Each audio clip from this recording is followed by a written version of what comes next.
فلسطینین liberation organisation یا Al Fatah, جو کہ جس کے بانی یاسر عرفات تھے، اور حماس سے پہلے وہ مرکزی گروپ تھا تمام فلسطینیوں کا۔ حماس کے آنے کے بعد جو اس گروپ میں موجود وہ لوگ جو کہ سمجھتے تھے کہ شاید اب اس کی جدوجہد اس طرح نہیں رہی یا وہ کسی بھی طرح اس کے نظریات کے مخالف تھے، انہوں نے حماس کی تشکیل، اسلامی جہاد کی تشکیل اور دیگر جو فلسطینی گروپ تھے ان کی تشکیل میں اہم کردار ادا کیا۔ اور بنیادی طور پر جو 15 ماہ کی لڑائی تھی جو کہ 7 اکتوبر 2023 کو شروع ہوئی، 15 ماہ جاری رہی، جس میں کہ شدید تباہی ہوئی، اس میں بنیادی طور پر جو اسرائیل کے مد مقابل قوت تھی وہ حماس تھی۔ پی ایل او کا زیادہ کردار جو ہے وہ بیان بازی کی حد تک ہمیں دکھائی دیا۔ اب اسلام آباد میں جو فلسطینی سفارت خانہ ہے وہ پی ایل او کے زیر انتظام ہے، اور پی ایل او کو ہی پاکستان فلسطین کی سرکاری سطح پہ گورنمنٹ تسلیم کرتا ہے۔ محمود عباس جس کے صدر ہیں فلسطینی حکومت کے، پاکستان اسی حکومت کو تسلیم کرتا ہے۔ دنیا بھر میں زیادہ تر فلسطین کے جو سفارت خانے ہیں وہاں پر پی ایل او کی جانب سے سفیر تعینات کیے جاتے ہیں۔ اس کے علاوہ جتنے منسٹرز موجود ہیں یا عالمی سطح پہ جو رابطے ہیں پی ایل او کی جانب سے وہ کیے جاتے ہیں، پی ایل او کی حکومت کی جانب سے۔ اور حماس کو اس طرح پذیرائی جو ہے مغرب یا امریکنز یا اسرائیلیز کی جانب سے نہیں دی جاتی، کیونکہ حماس کو جو مغرب ہے وہ ایک دہشت گرد گروہ کے طور پہ دیکھتا تھا۔ اب مسئلہ یہ ہے کہ اگر ہم 15 فلسطینی قیدی جو کہ رہا ہوتے ہیں اور اس معاہدے کے تحت رہا ہوتے ہیں جو کہ اسرائیل اور حماس کے درمیان طے پایا، اس میں قطر اور ایجپٹ جو ہیں انہوں نے ثالثی کا کردار ادا کیا۔ اب ان قیدیوں کے رہا ہونے کی صورت میں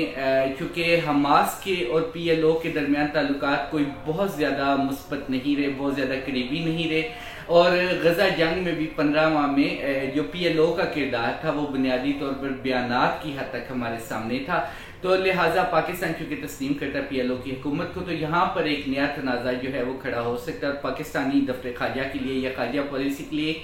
مشکلات ہمارے سامنے آ سکتی ہیں۔ ابھی تک کی اطلاعات کے مطابق اس طرح کا کوئی پروپوزل جو ہے دفتر خارجہ کو موصول نہیں ہوا، نہ ہی حماس کی جانب سے کسی قسم کا رابطہ کیا گیا ہے، بلکہ دفتر خارجہ کے ذرائع کے مطابق دفتر خارجہ کے جو حکام ہیں وہ خود اس بات میں پریشان ہیں کہ ڈاکٹر خالد القدومی نے یہ بیان دیا، تو آخر انہوں نے جو تصدیق کی بات کی کہ پاکستان نے رضامندی کا اظہار کیا ہے 15 فلسطینی قیدیوں کو رکھنے کے حوالے سے، تو وہ رضامندی آخر کس نے دی؟ پاکستانی حکومت میں کون سی ایسی طاقتیں، کون سے ایسے اشخاص موجود تھے جنہوں نے اس رضامندی کا اظہار کیا؟ ابھی تک دفتر خارجہ بھی اس حوالے سے لا علم ہے۔